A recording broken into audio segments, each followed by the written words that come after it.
भोजपुरी प्रणाम सब भोजपुरी श्रोतागण के हम जीजी तिवारी जी और हम अनिकेत तिवारी सबके स्वागत बा। का हलवा आशा करते हैं आप लोग बहुत बढ़िया हुक्म जा और आप लोग के बीच में लेके हाजिर बन जा। जी हाँ, खेसारी भैया के नया गाना आ गइल बा जो गाना के नाम बा हग दिही राजा जी। ना हद कदी राजा जी, सॉरी सॉरी सॉरी एथी हो गइल द एथी हो गइल हद कदी राजा जी, तनी पढ़े में गड़बड़ हो गइल। देखिए टाइटल यूनिक बा, सोचे पे मजबूर करता कि का एकर मतलब बा। ठीक बा, हद लिखल बा हद कदी राजा जी। ठीक बा भैया, हम कल से गाना आइल बा 1 मिलियन व्यू हो गइल बा। बधाई। हम देखले रहे नो, खेसारी भैया घोड़ा से रहन सुबह सुबह के बेरा रहे। हमर के साला गानवा का टाइटल बा इहे हो का सब कुछ हो जा लागत कौना जमाने में जियत हो। ओ जमाना में लोग घोड़ा वोड़ा से जात रहे राजा। घोड़ा वोड़ा छोड़ो। अच्छा अच्छा, जे भी बा भाई बात पूछा तनी, भले आज कछो घरे घरे लाइटिंग बन गई बा, अलग बात ना तो पहले हमने के बचपन के याद आवत रहे। जैसा ही साँझ होखे नु चलब चले के वो साथ तो रुको लेवा तू अपना घर से लौटा हम मीटिंग जा छोड़ो। तू लोग कबल के रिएक्शन में गोले बना के दोनों ओर से काम जारी बागहू से। वो जब मीटिंग होते है बढ़िया बढ़िया, आज कहाँ पूरी बा कहाँ ठोंगा बा, देसी रिएक्शन लेके हाजिर बन जा आप लोग अपन भाषा में। एगो और चीज, इंस्टाग्राम चलावे ला? हाँ हम चलावे नहीं। यदि भैया आप लोग हम इससे बात कल चाहता नहीं जा, वो जो हमके दोनों भाई रील भी बनावे नहीं जा, रील भी बढ़िया बढ़िया देखे के मिली। यदि हमसे बात कल चाहता नहीं जा तो हमके इंस्टाग्राम आईडी के फॉलो कर सकता नहीं जा। इजा दोनों आदमी के सामने आप लोग इंस्टाग्राम आईडी दिखाई दी, आप लोग फॉलो भी करी जा, ओइजा बात करिए हमने के रिएक्शन में का गलती होता, का सही होता, का और सुधार सकता नहीं जा। इस सब भी हुआ सब इंस्टाग्राम पर सलाह दे सकता नहीं जा। सुकून दे दीजिए इनका मन के, बात कर लीजिए यहाँ से। ना बोला काहे के देखिए, अरे बोला हमरा मेरी रिप्लाई बड़ी कम मिल बुरा मान गया इनके वेरी। हां रिएक्शन चालू कइल जाओ। हद कदी राजा जी 1 मिलियन व्यू क्रॉस हो गइल बा, बधाई बाटे सब कोई के। और तनी दम दिखाई जा, शेयर और करी जा। लागत है खेसारी जी के फैन गायब हो गइल बा। मतलब हमरा पहिला बार ऐसा वर्ल्ड लेवल के गाना रहे, वर्ल्ड लेवल के ना पहिला बार हम कहत नहीं कि ये फ्लॉप हम नहीं कह सकत, लेकिन हतना कम व्यू के दिन के अंदर बहुत पहले लोग सवाल उठावत रहे ऐड लगावल को। ऐड लगावल भी सही है, ऐड लगावे के पड़ला। हई हतना बड़ा स्टार के बिना ऐड के ही गाना न होता परफॉर्म। ऐड भी कंपनी हम लगा था, विवाद तो कर दिहल गइल बा, इवेंट कर दिहल गइल, लेकिन गामेन चीज पर मेहनत होके के चाहिए। आप लोग कौना बात पे जवाब दे हम जा। देखिए हम आप लोग के दिल के बात जो चीज बा, नियम कानून बता दे, रणनीति कम से कम हतना बड़ गाना रहे एकरा के हमार जो सजेशन के आप लोग आवाज उठाई जा। कम से कम ऐड लगावल चाहते रहे। हर चीज देख के खराब लगा था। 24 घंटा से ऊपर अभी हमने 3 बजे रिएक्शन करे बैठल बन जा। अभी कुछ देर के 1-1.5 घंटा पहले 1 मिलियन व्यू भइल बा। आप लोग बताइए, हमारा तो गाना 11 बजे रिलीज हो गया। गाना का अभी पोस्टर आई रहे तभी हम न्यूज बनैले बनी बीएफसी न्यूज भोजपुरी का टीजर पे। वो गाना ना और न्यूज के व्यू अभी लोग के पता ना रहे के गाना आइल बा। गाना हम जो न्यूज बनैले बनी, जो फेसबुक पर डालले बनी, ओकर व्यूअरशिप 8 लाख बा। बताइए तो आप लोग तनी मेहनत करी जा, प्यार आशीर्वाद दी जा। और जानते नहीं आप देखिए जनता के चाहिए इंटरटेनमेंट। आप सामने केहू हो की कतना केहू फैन के नाम पे मेहनत करी, ते में कंपनी के और गाना के तीन गो गाना बोला पूरा करे दो। गाना के टीम की गलती बा के बहुत बेकार करे। हतना बड़ा स्टार के गाना ए लेवल के परफॉर्म करल बा और ऐसा एकरा पीछे लगाता मेहनत नहीं के कइल जात। पहिल का नंबर जितना भी खेसारी भैया के टीम में लोग बा या खेसारी भैया भी इस वीडियो देखत हुई तो आपसे भी अपील बा कि एगो बात तो समझ जाए, एक बात दिल से बताओ तनी कि कंट्रोवर्सी से गाना हिट नहीं होत।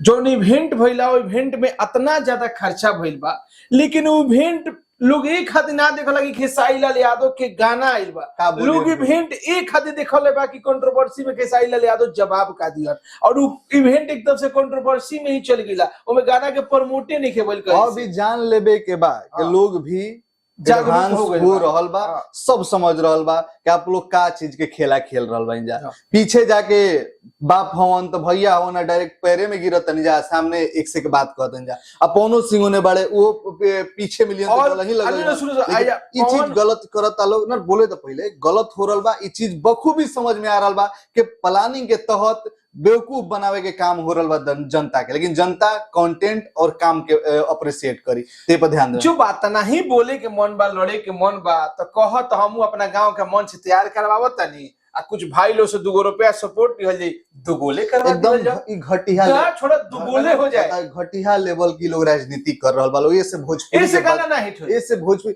हाँ। अच्छा पढ़ल लिखल देखी भैया सच कहिनू ये लोग के हमनी का एगो ना होला जैसे आदमी पहले पवन सिंह हमार गायक हवन, खेसारी लाल यादव हाँ। गायक हवन, लेकिन ये लोग की हरकत से नु कहीं पढ़ल लिखल समाज चाहे शहर ओहर के समाज बन हो जा कभी लोग मतलब ये सब हरकत से लोग गाड़ी देवे शुरू करतन हो जा कहे के मन नहीं करते ना हम पवन सिंह ना सुने नहीं वो आदमी कैसे कहे हम तो खेसारी के सुनबे ना करनी। हम सच्चाई ई बा जहां अगर ये सब देख के बड़ बुजुर्ग जे बड़ बड़ लोग बा चाहे पढ़ल लिखल समाज बजा ये सब बात हो रहल बानू तो जे आदमी फैन होते हुए गाना सुनत लेकिन झूठ बोल के भागे। और एक राय हम लास्ट रखम के बाद रिएक्शन कल जाए। खेसारी भैया और खेसारी भैया के टीम दोनों आदमी से हाथ जोड़ के रिक्वेस्ट बा कि अपन स्टारडम बना के रखी। काल भी हम वीडियो में देखनी है तो रउआ बोलता नहीं कि यदि हमार फोटो केहू लगाई तो हमारा मिर्ची लगबे करी और हम रिप्लाई देम। अरे अपन ओहदा तो समझी आप भोजपुरी के ट्रेंडिंग सुपरस्टार है और एगो छोट मोट यूट्यूबर हमनियों के यूट्यूबर है जा माना तनी हमरो 3 मिलियन 4 मिलियन आप लोग के प्यार से सब्सक्राइबर बढ़े लेकिन हमनी के आपके सामने का बनी जा हमनी के तो ठीक बरोगा हम कुछ बोल देते हैं जा और रउआ छोट छोट लेकर लइकन के 50,000 फॉलोअर बा ना तुम बोलल ना होला एकरा के सलाह दियल कइला सलाहे देता एकरा के बोले के एक एग्जांपल रउआ देखे के बानू तो सलमान खान से सीखी और अमिताभ बच्चन से कितने न्यूज बनता क्या क्या पिछले 1-1.5 साल से हमने के बिहार के ही लाल सुशांत सिंह राजपूत जी के जब डेथ भई रहे ओकरा बाद से देखनी कितना ज्यादा वो लोग के गाली दिहल चाहे कुछ भी मामला हो रहल बा लेकिन कभी भी वो स्टार रिप्लाई ना करेले लास्ट तक के इंतजार करेले कि हाँ भाई का फैसला होता का ना ई सबसे सीखे के चाहे स्टारडम बना रहे फिर बड़ हो गेल 7 मिनट रिएक्शन अभी रिव्यू एकरा बाद दे वहीं के बाद देखी ई दिल के कुछ अगर ज्यादा कुछ हो गेल तो माफ करम जाम कोनो मकसद नहीं के केहू के खराब ना कहे ना केहू के बढ़ाई सीधे पहले आप लोग जाने हम हमेशा कहनी हम भोजपुरी से प्यार करेनी भोजपुरी खातिर काम करे वाला के दिल में बस जगह देम जा काम अच्छा होई तो बढ़ाई करे एमे कोनो हमनी के आप लोग भले कुछ भी सोची जाए कही जा जोन चीज है कि सच बोलो तई जा तो जरूर है दिल में भोजपुरी खातिर प्यार बा तो बस सच रहे सलाह रहे हमार राय रहे ऐसे अगर कोनो बुरा भी लागल दुखी भी लागल कहती हाथ जोड़ के माफी बा। चलिए क्या उत्तम विचार है चलिए रिएक्शन शुरू कर जाओ और रिव्यू बीएफसी न्यूज भोजपुरी पे आप लोग के देखे के मिली रिव्यू तो पहले इतना दे देंगे ना गाना रिव्यू ना तनिको ना दिया अच्छा रिव्यू हो जाए हां ओइ जे जाई रिएक्शन गाना देखे खातिर हमरा जैसन बेकरार आदमी बैठल बा अब तक के गाना के हम देखले नहीं कि टीजर के अलावा टीजर के न्यूज बनल बानी तो फोटो लेवे खातिर देखले बानी। चलिए रिएक्शन शुरू कर जाओ। ग्लोबल म्यूजिक चल ओहो हम न्यूज में श्वेता महारा कह देले खेसारी भैया मेहनत कीजिए पैक गायब हो चुका है लेकिन लागे एंट्री फाइल रहा होगा हीरोइन भी बहुत जबरदस्त हीरो लागे ऐसा ही गानों नहीं सुने लोकेशन बढ़िया है ब्याज बढ़िया है बोला हाइट मैच होता है हीरोइन बहुत मस्त है हेरानी बोलत पार सरहद कई दी पाकिस्तान पर गए किधर है स्टेप देखला हिट मार यार कोई से गाना के प्यार नहीं कर यार खबर के लो का लाइव ए भाई और 57-58 सेकंड पर जो स्टेप फॉइल है इससे अच्छा लगता है कैसे गाना का लोग सुना देखो को बहुत कुछ मिला था ठीक है एक साथ ज्यादा मत बोलो रिव्यू बोलिए आँख खोले दो ओहो वाह कृष्णा राइटर के नाम पड़े मन कृष्णा बदल दीजिए ओहो ठीक अच्छा फीमेल आवाज तनी मजा नहीं खेले कहीं दे का लाइन का शब्द हद कोई दी हक के बहुत कोई दे गजब लाइन गाना तो ठीक बात उठावा के बहुत कोई कहाँ तक हो जाते हैं जमा वाह राउंड में यही लोग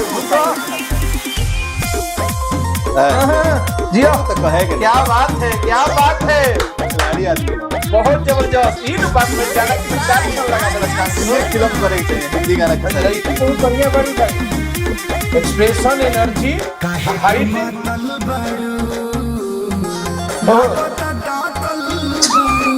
बढ़िया है, बढ़िया है। जानो बोला गरम बबूदी तुहार से बात ना लागू से करो है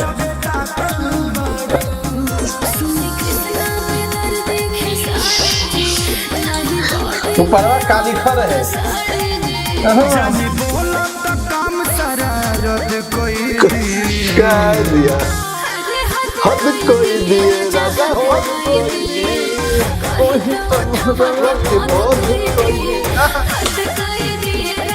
हिट बाबे आज टेंशन मत लाओ, एकर व्यूअरशिप बढ़ी बढ़ी बढ़ी बढ़ी बढ़ी बढ़ी। हद कोई आज एक मार दे कि कहाँ से शब्द ले बता रहा। प्रणाम बा, प्रणाम बा।